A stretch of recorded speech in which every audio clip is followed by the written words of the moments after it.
How we doing this morning, friends?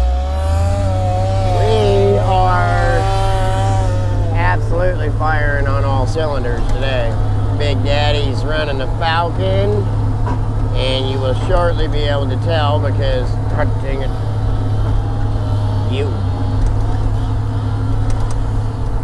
anyways, you will hear it screaming like never before. It's amazing.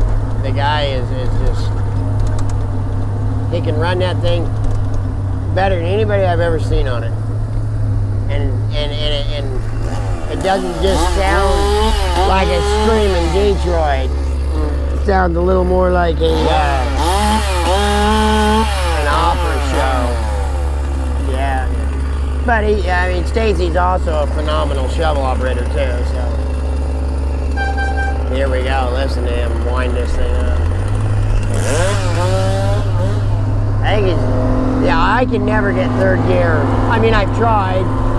It's worked out once or twice, not really, but it seems like every time you turn around, he's shifting into third gear, and that thing is just screaming.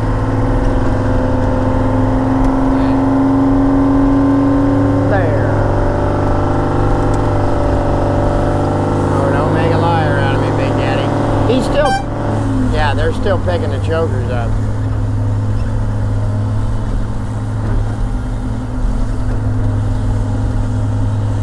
And that new guy that we got that's from West Virginia, turning out to be a real good hand, real good attitude. You know, he's not afraid to work. Listen to him. Checking in. All coming across the draw. Got a little bit of a draw there. If we don't slow down, it breaks the logs. Because they come off the ground and they get full suspension out of the draw, and then when they hit the ground after the draw, it breaks it. Here he comes, listen. There it is. I did it. Oh my God, that guy. I mean, it's not just loud and annoying, it's screaming beats, that's for sure.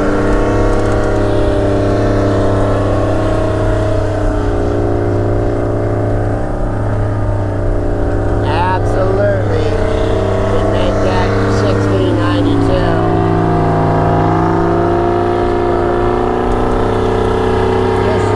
Just shifted down. It's coming up the front side. And it's kind of weird. I don't want to say weird, but I can time, or I know where I need to be when Stacy's running that yarder, because I can tell by the sound of it. You know, if he's in the front, in the back, big turn, little turn, we do work together fairly well.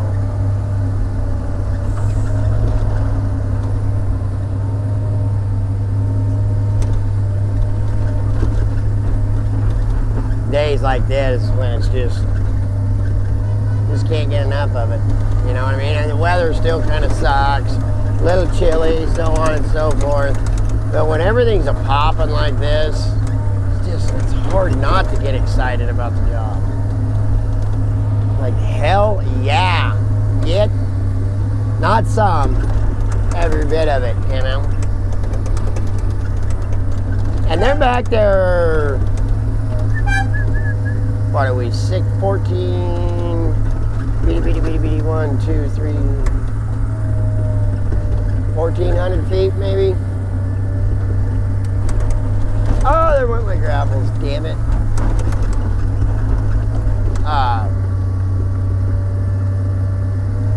12 to 15. It's in between 4 and 5 sections of haywire, 300-foot sections from here to the cut line. So yeah, between 12 and 1,500 feet.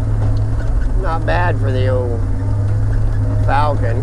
But then again, you look at this unit right here and think, if we had a 255 Thunderbird swing yarder or 355, ooh, big dog, or 172 Medill, something like that. Good Lord. We got oh, I can't remember the number now. Anyways, I finally had to tell him. I was like, he has got to lighten up. I was afraid they were going to break the Skyline yesterday because he's putting 6 of these 18 to 22 inch tree lengthers on there.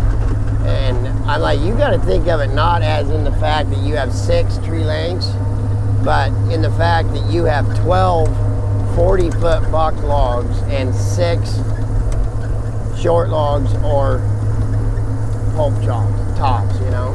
That's how you need to think about it when you're pulling rigging.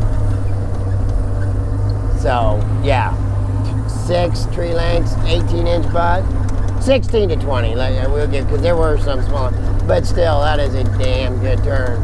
First gear all the way, but yeah, first gear all the way out of the beds, clear to the landing. Ooh, goodness sakes. So yeah, if we had a 172 Medill, inch and 3/8 Skyline sitting in here, then, you know, 8 of them tree lengthers, 10 would be no, maybe not 10, but see, you get my drift here. But I mean, we do have an inch Skyline, so the 255 Thunderbird would be a 7/8 running haulback, in which we actually, I need to kind of go into that a little different because you're going, what do you mean running haulback and standing Skyline? The system that we are running right now, would be considered a standing Skyline, meaning, you know, you tail hold it to the stump, you pick it up, and you try to, and hopefully it will stand there until you let it down. The running haulback style is mostly all swing yarders are, well, no, you know, you can go either way, but so the running haulback is, instead of it being shackled to a stump in the back end, it's a block or 2, and it goes from the yarder to the back end, through the block, and then back to the back of the carriage. So,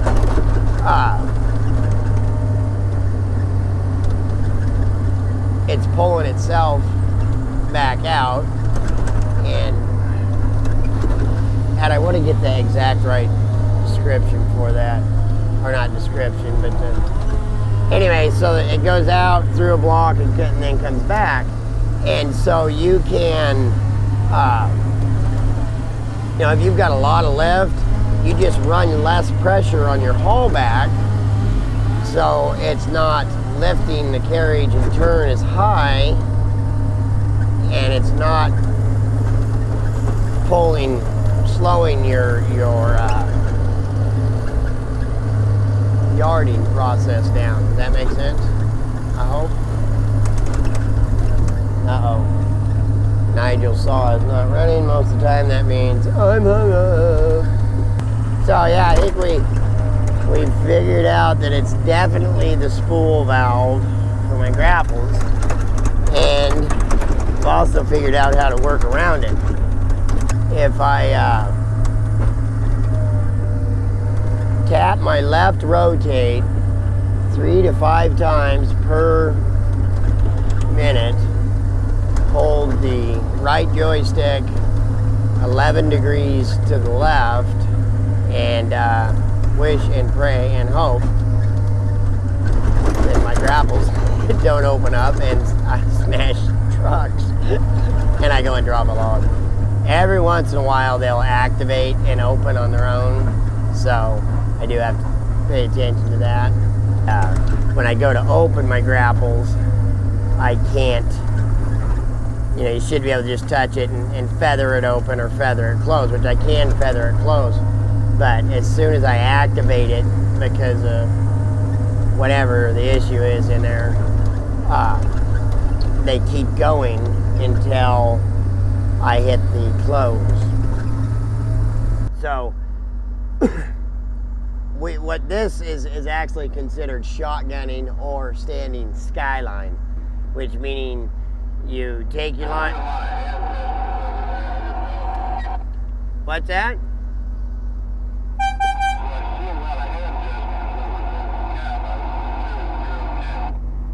Oh, timber. Why do they keep? And then that radio. Anyways, this is a standing skyline system. So you take your skyline out, use a shackle tail, hold it to a stump, and pick it up, and it's standing. You know, we've talked about rider block, high lead, slack line, all that. Running haulback system is mostly on your swing yarder type grapple logging systems, and the line comes from the yarder, you know, and goes out, and at the tail hold, instead of being shackled off, it goes through 1 or 2 blocks depending on the size of block and line, and then comes back up and goes to the back of the carriage or grapples. But I don't know a whole lot about grapples, so we are going to explain the carriage. It's an MSP, it's a slack puller. It's what's called a mechanical slack puller. This is a motorized slack puller. Anyways, the haulback goes through, comes back up. And the carriage, the MSP carriage, is actually kind of like a stop sign, and it's got a block on top of itself that when the haulback goes out to the first block, that's where the block on the carriage sets, goes through, and then ties off. And then you have a skidding line and a yo-yo line that come out of the yarder and go to the carriage. Now the yo-yo line will go through it and come back out and then shackle to the skidding line. And then your drop line shackles to those two and goes through another sieve or hole, whatever you want to say, in the carriage. So you go ahead on your haulback, and you're holding pressure on your skidding line and your yo-yo, bringing the carriage back, depending on lift and all that. And you stop it and want slack. So the yo-yo line, you go ahead on it and slack the skidding line, and it goes out and spits the drop line out. Meanwhile, the haulback is still staying in the air, holding things up. You get ready to go ahead on it, and you throw your skidding line in and slack your yo-yo line.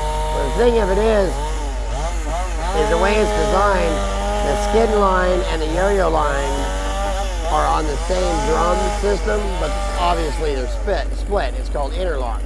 That way they can work together, forward or reverse, and you can go ahead on one and slack the other and keep the same pressure without thinking twice about it. Sorry, we got so rudely interrupted there. I listened to that thing. Anyway, so full interlock, running haulback style system. You know, so you use your yo-yo line to pull the skidding line back, and it spits your drop line out. When you're ready to go ahead on the skidding line, you go ahead on your skidding line. It pulls the drop line up and then pulls the yo-yo line back through and around. So, in doing this, a full interlock system means you have 2 drums on one shaft, and they can go forward and reverse at the same time. And it's an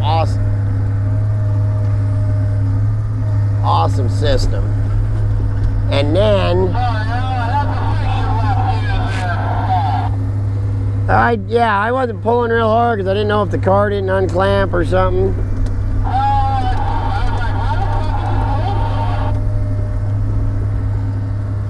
Anyway, so your skidding line can go one way and your yo-yo line goes the other, or vice versa.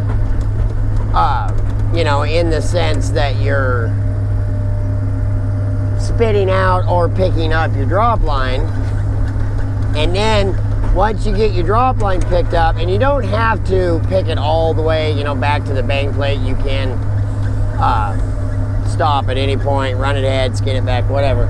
But when you are ready, drop line's picked up to the carriage and you're ready to bring it in, now is when your full interlock comes into play. And you've got your yo-yo line and your skid line drum are locked together and pull together. So, like a 255 Thunderbird swing yarder with both of your main drums is what it'd be called, interlocked and pulling is a, oh my God, they are log getting sons of bitches. Wow, they are. Fast, the whole 9 yards, every bit of it. The haulback, the skid line, every bit of it is. So anyways, and also in doing this, they are a joystick style dash configuration. So meaning the yarder has joysticks like I do. And you, maybe I can get, you know what, I'll try to run over to Crowley's and see if he's got one. And it would be a little bit easier to explain if I could show it to you guys. But, so anyways, you obviously you use these joysticks for bringing the rigging in, bringing the rigging out. And you can, where I say we set our brakes to peel, our skyline and whatnot, on the running haulback, depends on how hard you pull back on that joystick is how much pressure the haulback or skid main drums are going to pull. So if you are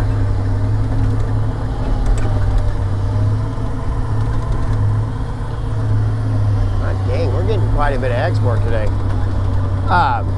Let's say you're working in a big deep draw and you got a lot of lift. One of the benefits of that is that you can, oh man, that one's not exporting out.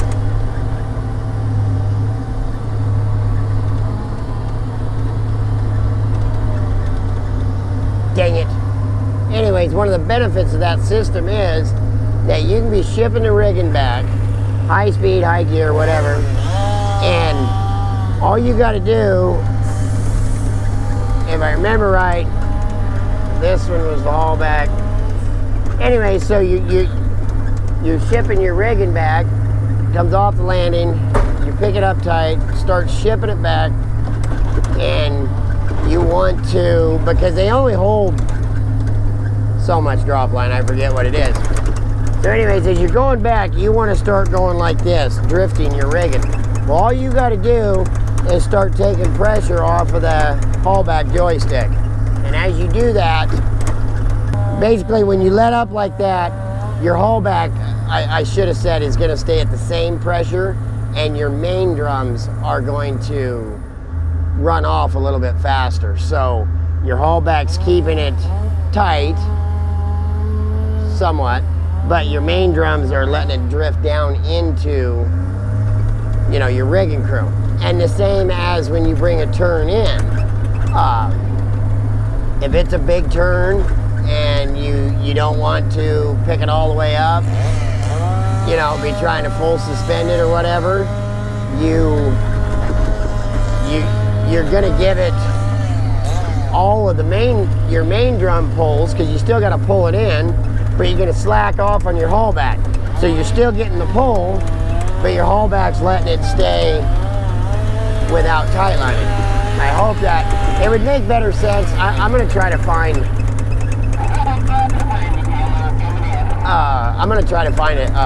a swing yarder, because I think it would make a lot more sense for you guys if you could see it.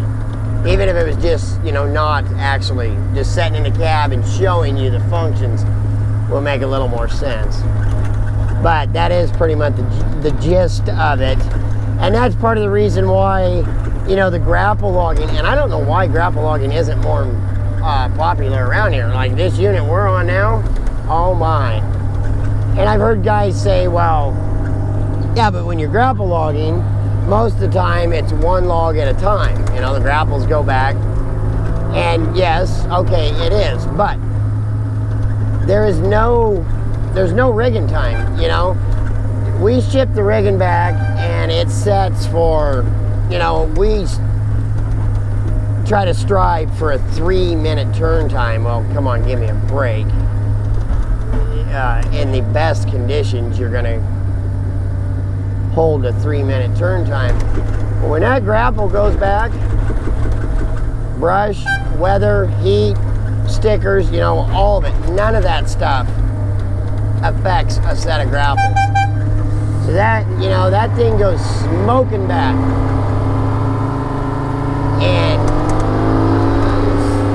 some situations the engineer can see, he's just, you know, runs it back, there it is, down, grapple on, hop ho, get some. Other situations they have a spotter out there. And so that's one guy with a radio, and he's in the clear safely, and he's just talking the engineer into the log, same as we would, you know, with our talkie tutors. You know, so he's like, okay, yeah, come back. You know, start slacking her, let her drift, a little more, 10 feet, 5, 7, you know, whatever, and bam, you're on. What was the wait time? Nothing. Absolutely nothing. No. It's in, out. Oh my God. You know, the old Komatsu would be in trouble. Actually, if you had a swing yarder with grapples on, you would not have a 300 Komatsu that was wore out. So.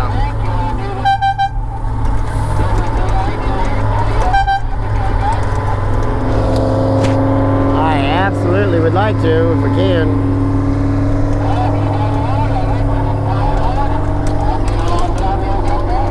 Get forward.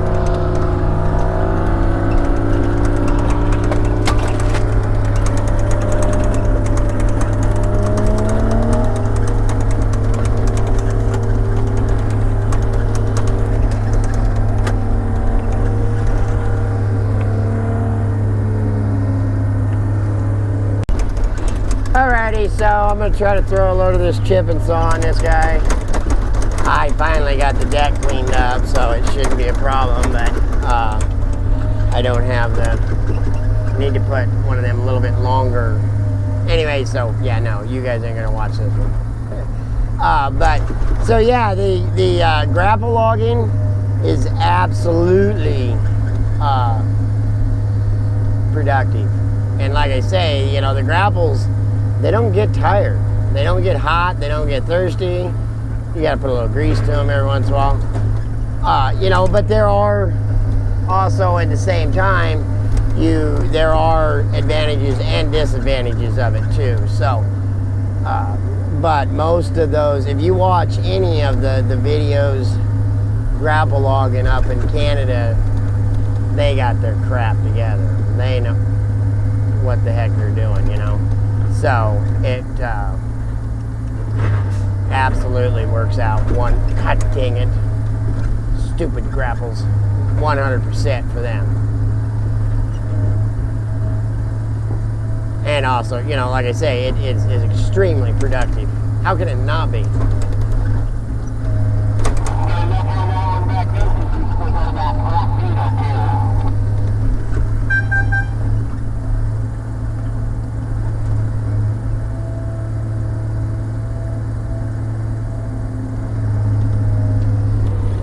Yeah, a couple more inches wouldn't hurt it. Anyway.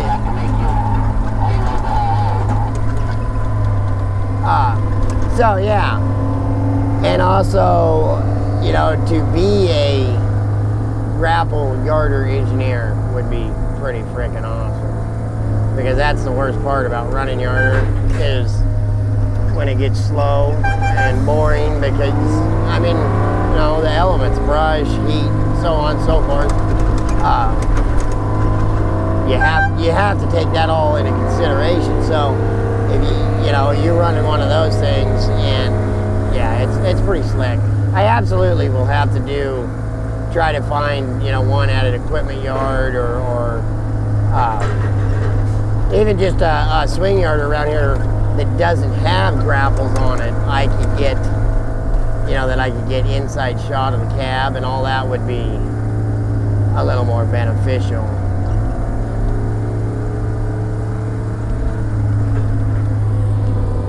You scared me.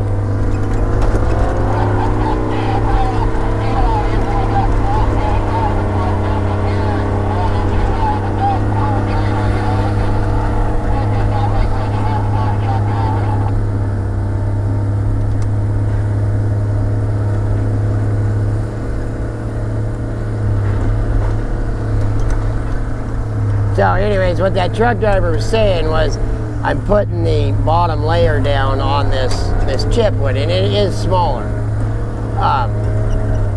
And so the one that I laid there, he could see this end of it and knew that I didn't have a whole bunch over the bunk, and I still had plenty up there.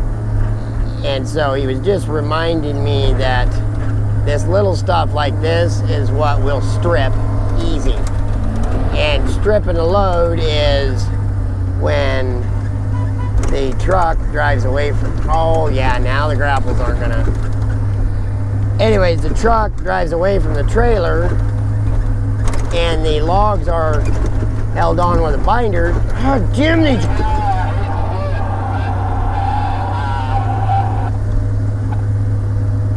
Anyway, so yeah, your logs are bound to the truck with your binders. So he starts to drive away and the logs fall through, and it's an absolute horrible mess. And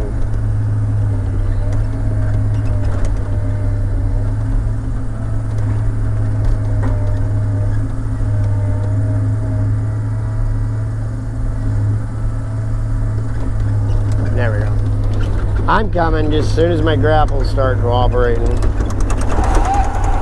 So yeah, that would be, but like I was saying too, god dang it, how did I get my track so screwed up? I think I got a travel motor hanging up. If you work for a company that has a grapple yarder,